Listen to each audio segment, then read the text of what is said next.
Chef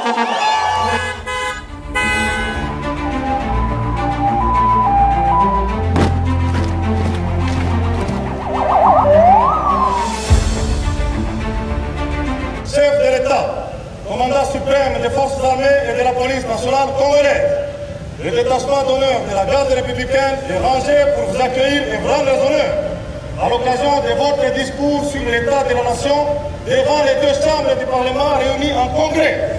Je vous invite à passer les troupes en revue.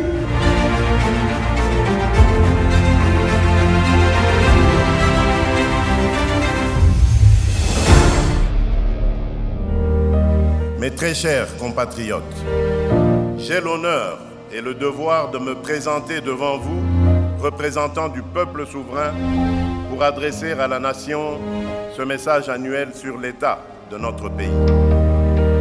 Le lundi 8 décembre, devant les deux chambres du Parlement réunies en congrès, le président Félix-Antoine Tshisekedi a présenté le bilan de son action au cours de l'année 2025, marqué par la résilience et la détermination à relever un défi, celui de la transformation de la République démocratique du Congo. Le président congolais a dressé un bilan des 6 engagements qu'il avait pris solennellement devant le peuple, à savoir bâtir une économie forte et créatrice d'emplois. C'est l'ambition du premier engagement. Aujourd'hui, la République transforme ses terres en moteur de croissance. En 2025, nous avons franchi un cap décisif avec le lancement, le 28 août, de la campagne agricole 2025-2026, placée sous le signe de la souveraineté alimentaire. Les campagnes agricoles 2024 à 2026 redéfinissent nos paysages. Grâce à la mise à disposition de 600 tracteurs, à la distribution massive de semences et d'engrais et à la promotion des cultures de cacao et de café, l'agriculture change d'échelle. Pour la première fois, plus de 100 000 agriculteurs bénéficient d'une assurance agricole, tandis que des pôles avicoles modernes s'installent dans 8 villes stratégiques du pays. Mais pour que cette richesse circule, le désenclavement est une priorité absolue. 8000 km de routes de desserte agricole sont déjà entretenues, marquant le début d'un vaste projet de réhabilitation de 38 000 km de routes nationales. Les grands chantiers prennent vie. Le port en eau profonde de Banana sort de terre, la ligne ferroviaire Matadi-Kinshasa retrouve son souffle et nos voies fluviales sont à nouveau balisées. Dans le ciel, l'arrivée d'Air Congo et son plan d'expansion redonnent des ailes à la mobilité nationale. Cette transformation repose sur une énergie puissante. La mission 300 porte ses fruits. L'électrification progresse pour atteindre 21,5%. Un élan soutenu par la mise en service du groupe G25 d'Inga 2, injectant 193 MW supplémentaires sur le réseau, alors que le lancement du groupe G24 promet déjà de renforcer cette indépendance énergétique. Protéger le foyer et renforcer le pouvoir d'achat de chaque citoyen, c'est l'objectif central de l'engagement 2. En cette année 2025, les indicateurs macroéconomiques témoignent d'une stabilisation historique. Malgré l'aggravation de la situation sécuritaire à l'Est, notre pays a fait preuve d'une résilience macroéconomique remarquable. L'inflation a été drastiquement freinée pour atteindre environ 2,5% en octobre dernier. Le franc congolais reprend de sa force, avec une appréciation de 29%, tandis que nos réserves de change s'élèvent désormais à 7,4 milliards de dollars. Portée par une croissance estimée à 5,6%, l'économie nationale respire à nouveau. Sur le terrain, la lutte contre la vie chère se traduit par des actions concrètes. La suppression de la subvention pétrolière aux sociétés minières a permis une baisse directe des prix du carburant à la pompe. Dans le Grand Katanga, le prix du sac de maïs amorce sa descente, tandis que l'application Talo devient le nouveau bouclier des consommateurs pour le contrôle des prix en temps réel. Enfin, la dignité de ceux qui servent l'État est au cœur des réformes. Les soldes des militaires et des policiers ont été doublés, marquant une reconnaissance historique de leur engagement. Cet effort social s'accompagne de l'intégration de 2500 magistrats à la paix publique et de l'extension du régime de sécurité sociale de la Caisse nationale de sécurité sociale des agents publics de l'État, CNSSAP, à 1 700 000 agents publics, militaires et policiers. Garantir la paix et protéger l'intégrité du territoire, l'engagement 3, marque une étape décisive dans la refonte de notre architecture de sécurité. Nous avons engagé une gouvernance sécuritaire de proximité fondée sur l'écoute des populations et la responsabilisation des autorités locales. Les forces de défense connaissent une montée en puissance sans précédent. À travers une réorganisation profonde des commandements militaires, un renforcement des services de renseignement et une lutte implacable contre la contrebande, l'État réaffirme son autorité sur chaque mètre carré du pays. L'avenir de la sécurité intérieure se dessine avec la loi de programmation de la police 2026-2030. L'objectif est ambitieux, recruter et former 90 000 nouveaux policiers tout en organisant le départ à la retraite de 10 000 agents. Sur le terrain, la relève est déjà en marche. 700 recrues sont actuellement en formation à Kassangoulou et l'école de police de Kapalata retrouve son excellence grâce à une réhabilitation complète. Pour répondre aux défis du banditisme urbain, l'opération Ndobo déploie ses effets, soutenue par la formation de plus de 4500 membres au sein des comités locaux de sécurité. L'année 2025 restera gravée comme l'une des périodes les plus sombres de ces dernières décennies pour l'Est de la RDC. Dès les premiers mois, une offensive d'envergure a été déclenchée par la coalition AFC M23, avec le soutien direct de l'armée rwandaise. Les villes de Goma dans la province du Nord Kivu et de Bukavu dans celle du Sud Kivu sont tombées, laissant des pans entiers de ces zones sous une emprise de terreur. Mais face à cette agression, la nation ne s'est pas résignée. La riposte, légitime et résolue, s'est déployée sur tous les fronts, militaires, institutionnels et diplomatiques. Enfin, la sécurité nationale se joue aussi sur la scène internationale.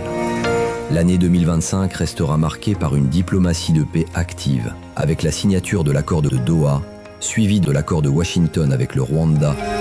Forte de ce rayonnement, la nation s'apprête à porter sa voix au plus haut niveau mondial, avec son élection au Conseil de sécurité de l'ONU pour le mandat 2026-27, tout en assurant la présidence de la conférence internationale sur la région des Grands Lacs, CIRGL. Pour garantir son indépendance et sa prospérité, la nation s'engage dans une mutation profonde. C'est l'engagement 4 dédié à la diversification et à la compétitivité de notre économie. En 2025, nous avons poursuivi la refondation de notre gouvernance minière afin que nos ressources cessent d'être une malédiction et deviennent un moteur de développement partagé. Le secteur minier, moteur de notre croissance, fait l'objet d'un assainissement sans précédent. 30 000 périmètres inactifs ont été retirés du cadastre pour dynamiser l'exploitation. La création de zones de recherche sur 36 000 km², l'installation du laboratoire de Moussampo et le lancement de la plateforme eTraceMine marquent l'avènement d'une gestion moderne et transparente. Pour protéger nos ressources et nos populations, des quotas d'exportation de cobalt ont été fixés, tandis que Massissi et Kaléé sont désormais classés en zone rouge. L'ouverture au monde se réinvente à travers des partenariats stratégiques de haut niveau. Des accords historiques avec le Qatar et les États-Unis sécurisent nos minerais essentiels. En parallèle, l'économie diversifie ses horizons, de l'Amérique latine à l'Asie, en tissant des liens neufs avec le Brésil, l'Argentine, Israël ou encore le Vietnam. Enfin, le commerce de demain se construit aujourd'hui. Avec 87% des procédures numérisées au guichet unique et la mise en place de postes frontières à arrêt unique, nous fluidifions nos échanges. En ratifiant les accords de l'Organisation mondiale du commerce et en créant la Chambre de commerce RDC-Égypte, la nation affirme sa place de carrefour incontournable sur l'échiquier mondial. Pilier 5.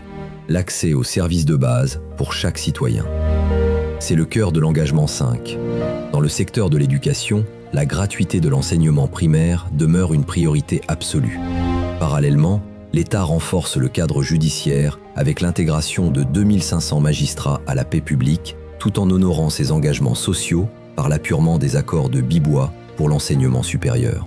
La santé s'installe progressivement comme une garantie publique concrète et non plus comme une faveur réservée à quelques-uns. La santé devient un droit tangible avec le lancement de la couverture santé universelle. Une protection qui s'étend désormais au-delà des soins.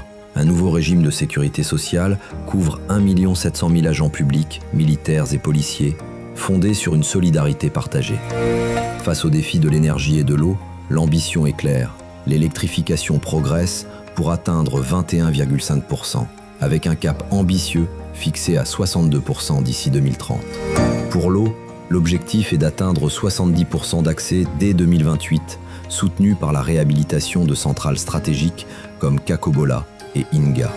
Enfin, à travers le programme de développement local des 145 territoires, PDL 145T, destiné à réduire les inégalités sociales, l'État reconstruit l'équité territoriale. Écoles, centres de santé et infrastructures routières sortent de terre pour effacer les disparités et bâtir un avenir commun. À ce jour, 865 ouvrages ont été officiellement achevés. Cet effort est le fruit d'une collaboration entre plusieurs agences. Concrètement, cela représente 530 écoles primaires, 275 centres de santé et 60 bâtiments administratifs désormais opérationnels. En incluant les 205 ouvrages livrés lors du premier mandat, l'ambition pour cette année 2026 est d'accélérer la livraison de l'ensemble des infrastructures prioritaires. Car l'objectif final demeure inchangé, que chaque territoire rural bénéficie enfin et sans délai des dividendes de l'action publique. Sixième et dernier pilier, moderniser l'État pour mieux servir le citoyen. Ici, l'objectif est de rendre plus efficaces les services publics. Nous poursuivons un programme ambitieux de modernisation des infrastructures, de réforme académique et de digitalisation de la gouvernance. La révolution numérique est au cœur de cette transformation. Avec la généralisation de la facture normalisée de la TVA, taxe sur la valeur ajoutée, et la digitalisation de 87% des procédures au guichet unique du commerce extérieur, l'économie gagne en transparence. Pour accompagner les contribuables, de nouvelles instances voient le jour. La COPIRAP pour rationaliser la parafiscalité et une commission de médiation fiscale dédiée au dialogue. Une étape historique est également franchie pour l'identité des citoyens. Grâce au transfert des kits d'enrôlement de la Commission électorale nationale indépendante, CENI, vers l'Office national d'identification de la population, la délivrance des cartes d'identité nationale tend à passer d'un rêve lointain à une réalité palpable. Enfin, l'efficacité des services publics s'étend jusqu'au cœur de nos territoires. Dans le Haut-Uélé, plus de 350 chefs coutumiers ont été certifiés pour renforcer la gouvernance locale. En parallèle, des audiences foraines et des médiations actives permettent de résoudre les conflits, tandis qu'un nouveau cadre de concertation assure désormais la mise en œuvre de la loi protégeant les peuples autochtones. C'est dans cet esprit que je réaffirme devant vous et devant la nation ma détermination indéfectible à continuer à servir la République démocratique du Congo, à protéger l'intégrité de son territoire, à défendre la dignité de son peuple et à ouvrir pour nos enfants un avenir de paix et d'espérance. Le sport est pleinement reconnu comme un vecteur de cohésion nationale et de rayonnement international. Nos athlètes, quant à eux, ont porté très haut le drapeau national en remportant des médailles d'or aux championnats d'Afrique et aux compétitions mondiales, du Scrabble aux luttes associées, en passant par les premiers Jeux scolaires africains et en qualifiant nos léopards à la phase finale de la Coupe d'Afrique des Nations, Maroc 2025. Choisissons un Congo qui n'attend plus, mais qui avance en paix, en justice et en solidarité. Les ténèbres ne régneront pas toujours.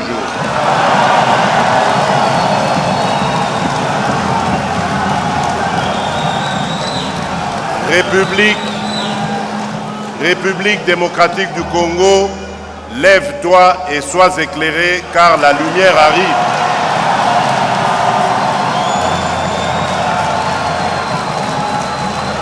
Que vive la République démocratique du Congo, que Dieu bénisse la République démocratique du Congo et son peuple.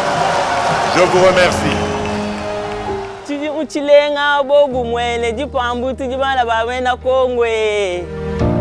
Bana Congo, mais souhaitez bien bonne année kitoko samuna 2026. Vraiment félicitations samuna ben. Vous l'ayez pas 2026. Qui vous calquez ce bête auquel les Congolais. Bonne année 2026. Sisi wote tuko pamoja wa Kongoman. Bonne année 2026 na bomoko na lokumu tozaba Congolais.